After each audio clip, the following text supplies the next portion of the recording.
Today I'm joined by lower years principal Lori Kennedy. Lori, thank you for joining me. Thank you for having me. Lori, I'd love if you started off by giving our viewers and listeners just a brief overview of your High Meadows tenure, because you've been here for a number of years in many different roles. So I started in 2012 as a support teacher to help them access the instruction and provide a little additional intervention.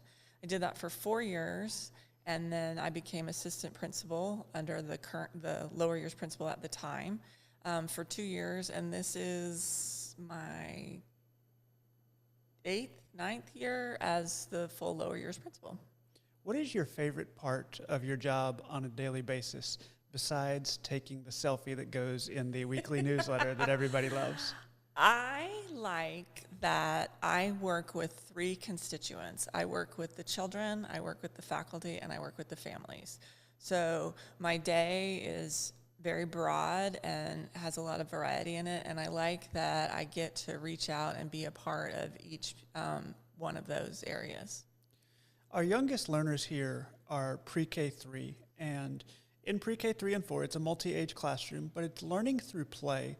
And Jody Holden, one of our co-founders, from the start wanted to allow our learners to be outside and to nurture that spark, make them love learning. How do they learn through play in pre-K, and how does that help their social emotional development? Well, I think the number one way they learn in pre-K is through play. And I think it's been discounted quite a bit in a lot of arenas, and we still really cherish it. I think there's a misunderstanding that play doesn't involve thinking, and it doesn't involve collaboration, and it doesn't involve problem solving, and it does all of that. And the benefits are that there's joy involved in it, there's engagement, there isn't the fear of being wrong or being corrected. They really get to immerse themselves and concentrate in things that they're interested in. There's really this exploration of creativity where they are looking at something and they're not being directed and they're not being told. So they're using their full brain and all the aspects to figure out how it should be and who do I need involved and what's the next step. And they also persevere and they keep working through things, because very often their first attempt doesn't work with something that they're playing with. And so they have to try again, and they keep working on that. So I think there's a lot of social growth that happens with it. They have to learn to read social cues. They have to learn to collaborate. They have to include others. There are social norms that they have to adapt to and they have to take into consideration. And then all of that leads into the content areas, the pieces where they're learning about something specific. And because it is playful and joyful and engaging, the thinking goes deeper and they have an opportunity to learn more about things. That is tremendous. I loved, and I said it with Lisa on the last episode, having an office outside of the pre-K playground where I could just hear the giggles and the squeals and the fun. And so many times I was summoned for a photo and would just see children working together, laughing and playing and collaborating, figuring things out as they played a game or use their imaginations and just let them run wild. If I am having some kind of tough moment in the day, the first place I seek out is going to the preschool. That is very true. I was walking one time to take a picture, and it was just a day. Nothing bad had happened, but I wouldn't call it the greatest day of my life. And I heard, "Mr. Craig!" Yeah. And I turned around and I said, "What?" And again she said, "Mr. Craig!" I said, "What, Maya?" And she goes, "I love you!" Yeah. And at that moment, my day went from just being average, nothing to write home about, but nothing terrible, to being one of the greatest days I had ever had. Yeah, they're so free with their emotions and so honest, and they just adore humans, and so it's just great to be around. Many of our High Meadows kids are lifers, meaning that they come in pre-K 3 and they often distinctly remember the moment they drive up the driveway during those first days, but they stay through 8th grade and through recognition, also known as our graduation ceremony. How do you see them grow as individuals and as learners throughout their time here? So I think another way that we really value childhood is we do still see play as important as they're aging. And there's both the free play components and then there's the school play components. And so we really intertwine the joyful components of learning at every age. So even our 8th graders here have recess, our meadow, and they have an opportunity to play. And again, I go back to there's so much to be taken away from this free moment of opportunity where you're you're creating the problems, you're solving the problems, you're looking for solutions, you're communicating with others, you're collaborating, you're trying new things. And so I think those opportunities exist, but some of our coursework, so as they move into middle years, they go into mini courses instead of the connections courses. And those are opportunities that the play you really see as active and prevalent throughout the day. But I think what people don't understand about a day in the life here is English is playful. It's project-based, it's hands-on, it is inquiry-driven, so it is of student interest. And this allows them to really feel like they are owners of their learning. It is something that they are very interested in, and it just keeps them really interested in the learning.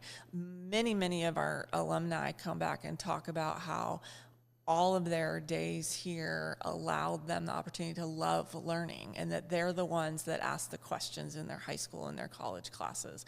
And I think that's all. It starts at 3 years old where we don't shut down the question. We really ask for it. We want them to ask questions. And sometimes it feels a little bit like a pushback, but really it's the inquiry that they're exploring and trying to understand things. I love that you mentioned our alumni come back. One of my favorite parts about my role is telling alumni stories. And often, if they've been here for their entire pre-K through 8th grade career, I'll ask them their favorite moment, and they will talk about the woods, specifically the Shadow Fox Trail. And our kindergartners are outside more than any other group. They start their day outside with choice centers, and twice a week, each class goes on the Shadow Fox Trail that's complete with an outdoor classroom, a compost toilet, places to learn, and they can do pretty much any activity they want in those woods. Give our viewers and listeners, if you will, please, a glimpse of life on the Shadow Fox Trail in kindergarten. So it is such a great opportunity for these kids, and it's developmentally appropriate for them to be learning in this fashion.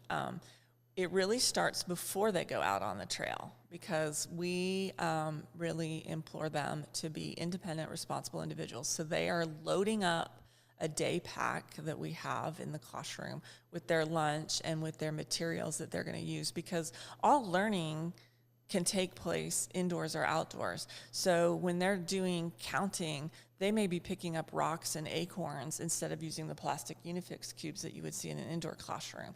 But so they have different materials. They take their pencils, they take their journals, they take perhaps a magnifying glass. They take a lot of things with them, and it's their responsibility to be packed and ready to go and to go out there. So it starts even before they get out on the trail.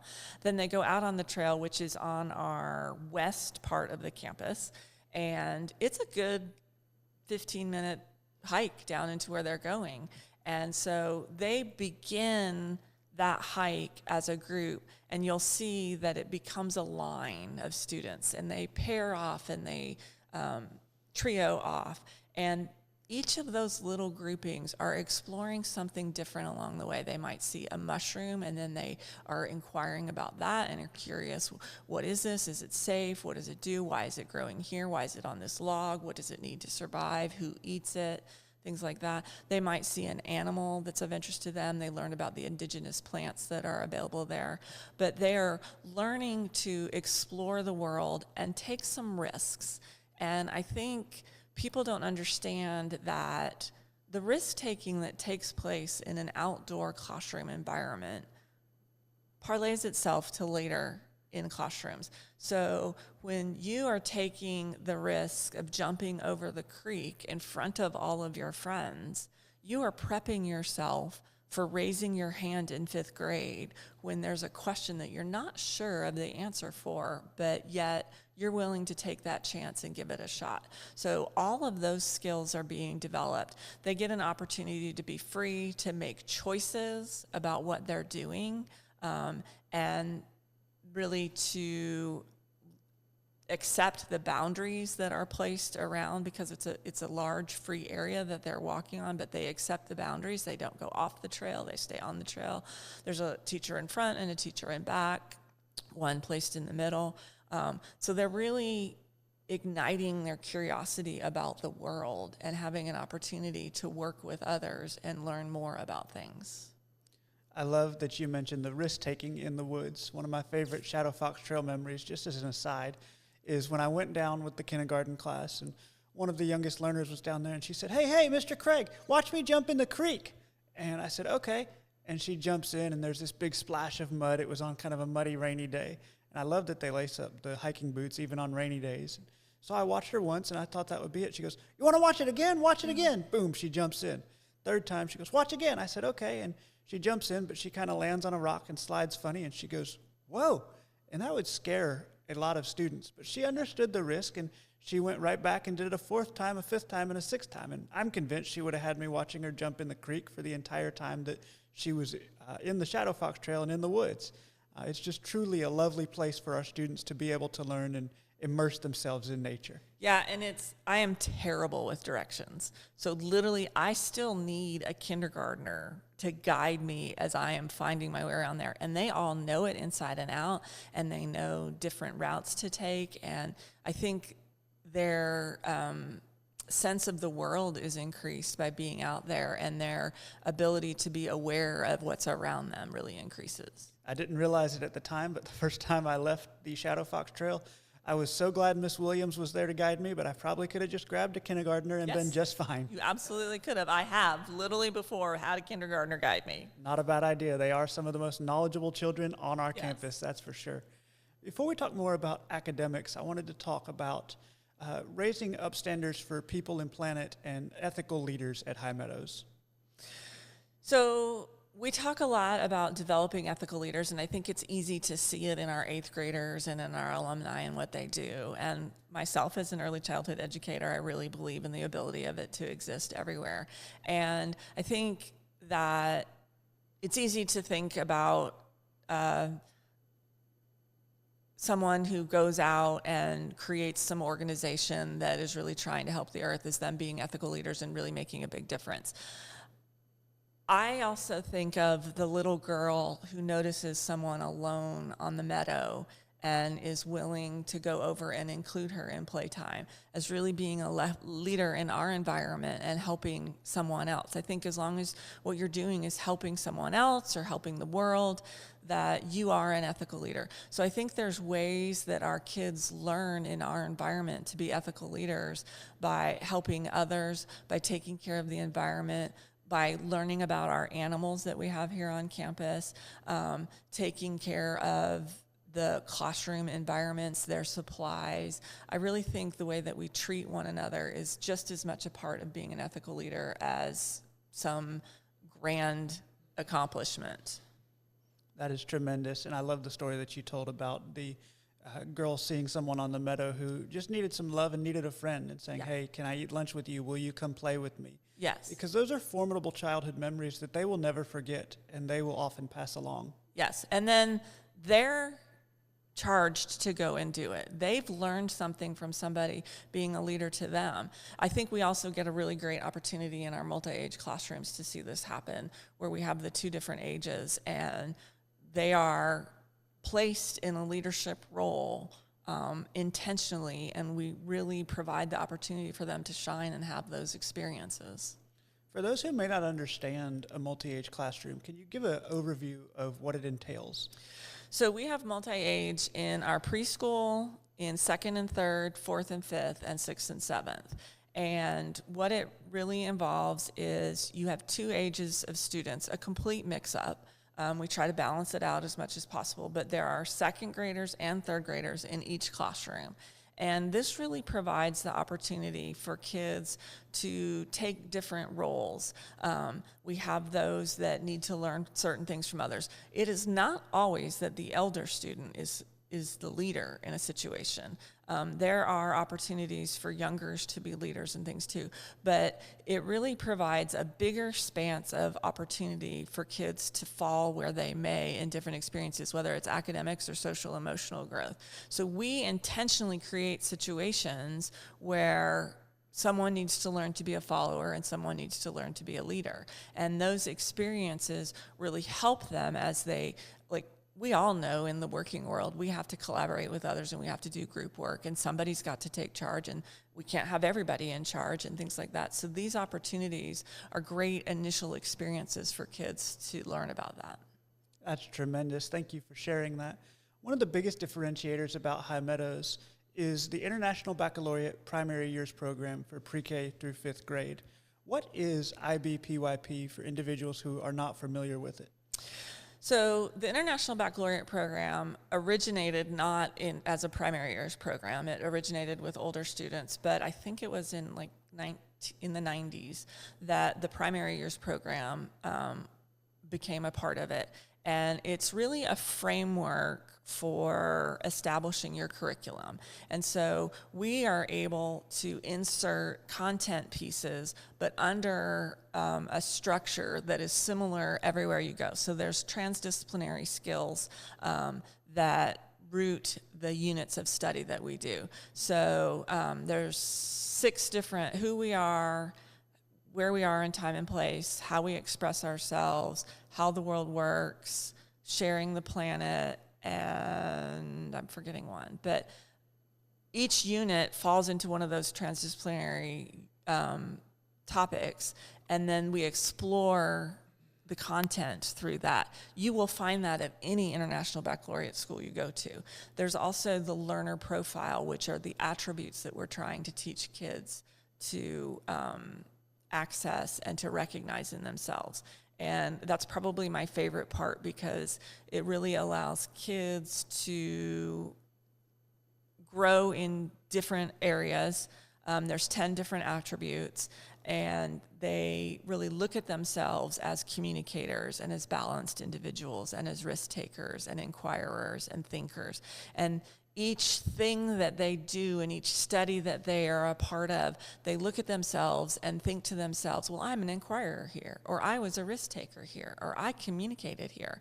And I think that's really important. They're all tangible attributes that they're going to use all of their life. And so I think that's really helpful. I also think that starting it in pre-K and using it all the way through 5th grade, those through lines exist for them, and they see how they grow through the years. And it really allows them to take pride in their learning, to have a really strong understanding of themselves, to advocate for the areas that they need help. And it allows us the freedom and the opportunity to identify what we recognize as important content areas and what we recognize as what should be taught, and fill it into the spaces where it fits. It's interesting, in the alumni interviews that I'm so blessed to conduct, that they often talk about having plenty of confidence because of High Meadows and not being afraid, starting in even 1st, 2nd, 3rd grade, to raise their hand, to advocate, to be able to take a risk. And for me personally, 1st grade was the time that I began to fear failure. I missed 7 + 7 on one of those little math fact sheets. I put 15. Now, trust me, at 32 years old, I know it is 14. Don't worry. And I was so dejected over missing 1 out of 25 when I got home, because that's all you saw was a red mark that said -1. Here we allow children to be children, and we don't even introduce standardized testing until 4th grade. Right. I really love that no question is a bad question. And we really also talk a lot about being comfortable, being uncomfortable, and making those mistakes. You learn in the arena of mistakes. That is where the learning takes place, and then the reflection on it. So we really encourage kids to just try. And I encourage faculty who are my kids to really, we'll try. Let's see how it works out. And if it doesn't work, we won't do it again, or we'll look for another way. I think that's so important, and it's such a great lesson for kids, because we can't be perfect. We're not going to do everything right. And think about how many strange things in the world were probably invented by mistake. And if we constantly turned ourselves off just because we got something wrong, that I was just reading yesterday a piece on Vera Wang, and how she tried out for the Olympics and she didn't make it. And then she tried out to be editor of Vogue magazine and she didn't get it. And for those of you that are aware, Vera Wang is a multi-millionaire businesswoman that started in the bridal industry and has sparsed out to many other areas. She just didn't quit even though she made a mistake. She kept going. And that's what I want kids to feel. I want them to be empowered to take chances. I love the empowerment aspect. And so many children need that, and they take that from High Meadows and run with it and feel empowered, feel confident, and know that the world is theirs. Yes. That they can take it on and they can do whatever they set their mind to. Even our young learners. In first grade and then in our second and third grade multi-age classroom, what are some of the highlights of the curriculum as these children really engage with their learning and sharpen their critical thinking skills? So I think it really begins the opportunity to collaborate on project work a lot. There isn't as much teacher directive in what is happening. I think I love the content areas in second and three. They're studying Georgia, they're studying space, they're studying biome. So it starts to get in the thick of things, of really learning in the science and social studies realm. I think it really provides an opportunity for them to discover themselves, because we don't only look at the academic aspects of a child. We are raising humans together here.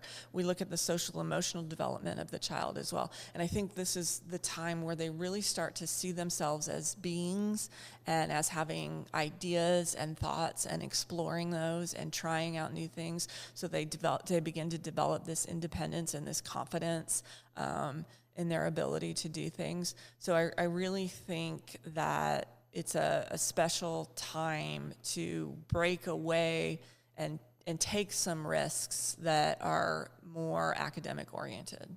Love that. Absolutely. Tremendous.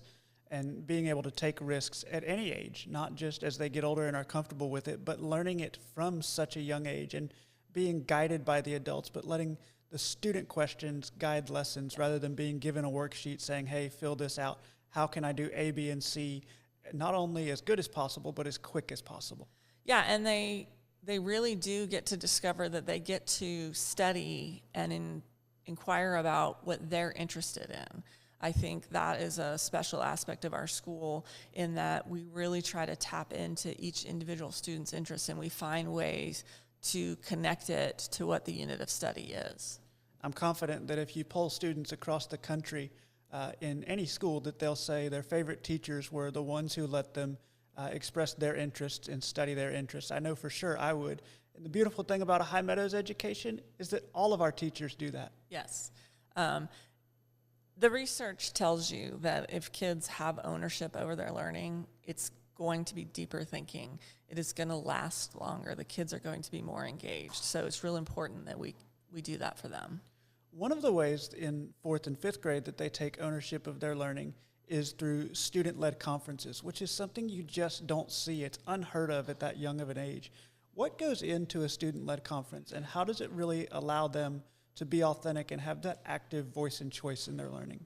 So as I mentioned, one of the places of the learning really is in reflection. And so the preparation for student-led conferences is all reflection on what has happened up to this point and where are my strengths and where are my areas for growth and where are my goals. So there's a lot of legwork. It's not just the conference. It's not just the 30 minutes that they're in there presenting to their families what they've learned, what they've liked, where they want to go. It is also in sitting back and pulling work samples and thinking about what the topics were and what the units of study were and where their strengths are and where there were challenges and where would really be an opportunity to focus their attention. And sometimes that's really hard, like looking at yourself and reflecting on who you are and what you do well. But they really push themselves. And it's, again, another example of owning their learning and really being a part of what the instruction is. Then the conference itself happens, and they are literally in charge of it. They have their work in front of them. They are presenting it. They have rehearsed. They have practiced with both peers and teachers, and they share, just like a teacher would, all the things that have happened over the semester before, all the things that they have been engaged in, all the projects that have been done. They show samples, pictures, videos, actual work that's been done, and they really talk about themselves as learners. One of the final projects, really the final project, is exhibition night in 4-5, and for our fifth graders, it provides kind of the perfect entrance into middle years. What is exhibition night? It's a term that probably many are unfamiliar with if you're not in the High Meadows day-to-day life. And what do the students do throughout this time frame? So exhibition is the culminating unit of study for your PYP journey. And because we're multi-age, 4th and 5th graders do it. But ultimately, it's essentially the 5th grade project. And it's really an opportunity for them to be agents of change and to utilize all that they have learned and all that they have become in all their years in the PYP. They have to identify and investigate and then offer solutions for a real-world problem that they have interest in. And so they begin by really determining what it is that they are worried about, what they are bothered by. And it comes under a central idea that's written each year for what the unit of study is going to be. It happens at the end of the year. And then they begin to investigate, well, what is going on with this problem? Like, they just might have an idea that there's a problem that they want to investigate, but then they have to find out more about it. They're using all the transdisciplinary skills that they have learned throughout their education. So they use their communication skills and their research skills and their thinking skills and their self-management skills and their social skills in order to interview people, to do the research, to find out more information. And then they propose a solution. So literally, it is organizational ideas that come up to invention ideas that come up. And we have had everything. Last year, we had a whole group of students that were just investigating mental health. And so we had one student who investigated the effects of social media on mental health of adolescents. We had some gun rights awareness and gun violence awareness in the United States. We had someone who proposed a new way of doing an Amber Alert system as a change from the many years ago when we had the faces on the milk bottles. So it's really an opportunity for them to feel empowered that they could contribute to bettering the world. It's crazy to see the big questions that they ask and the solutions that they come up with. These are actionable solutions, folks, that can be implemented by businesses, by individuals, by companies across the country. And they're coming from 1st and 2nd and 3rd and 4th and 5th graders at High Meadows School. How amazing is that? Yeah, it's the ideas that come out of that. Like, I'm always like, that could really happen. Like, somebody could take that and really run with it. And they feel really good about the fact that they've thought of these ideas. And while it's the culminating project, but it's only because of all the work they've done and the way that they've understand how to operate through all the years of being in PYP. One of my favorite parts about exhibition last year was I had a girl in my mentorship group. She was studying access to healthy foods. Okay, we all know that access to junk food is easy. You can get it at a vending machine. You can get it at a drive-thru. It's at your fingertips. But she said, what if I had a vending machine and instead of the candy bars, the cookies, that it had healthy options? And I said, okay, that's a great idea. She goes, what about a healthy milkshake, a protein shake, an apple, all these different healthy options? And so that she was helping people live a better life, become a better version of themselves through her project. Yeah. And they also discover, like, some of these ideas, like, have already gotten the ball rolling in some areas and maybe other parts of the world and things like that. And so they're really generating ways to help our own personal community. Lori, one of the questions as we wrap up that I love asking our alumni is, what would you tell a prospective family coming to High Meadows? And they often say, do it. It's absolutely the right thing. It's the best decision you'll ever make. You'll have a transformed child. One of my favorite lines was, you will have a special human living in your house because of High Meadows. I'd like to know, from your perspective as lower years principal, what would you say to a prospective family who maybe just heard about High Meadows for the first time through this podcast? So I feel very privileged to work at a place where we get to look at the individuals as human beings and not just producers of answers to rote problems. And one of the taglines that I use all the time is, we're growing kind humans every day. We have them for many hours of their growing years, and there are many things that need to be addressed. And so we provide the opportunity for kids to interact with one another, to think of ideas, to experience joy. And it really is magical when you trust the children what they come up with. And we do trust the children, and we respect that they have the thinking and the mindset to do things. And so we trust them. And what they come up with is phenomenal. And so we don't overly adult direct it. We really let the student be the center of all of the thinking. And that really creates ideas and thoughts and creativity that we've sort of gotten stunted with as adults. That's truly remarkable. And we didn't even mention that they can go pet a goat, a horse, a pig, anytime they want at the barnyard. And we even have a swimming pool that's open during the first 6 weeks of the year because it's an outdoor pool. How often do you see that? High Meadows School is truly remarkable. If you'd like to learn more for your rising pre-K through 8th grade student, schedule a visit at www.highmeadows.org/visit. We'd love to meet you. I'm Craig Doremus, your podcast host. Thanks for watching and listening. Have a great day.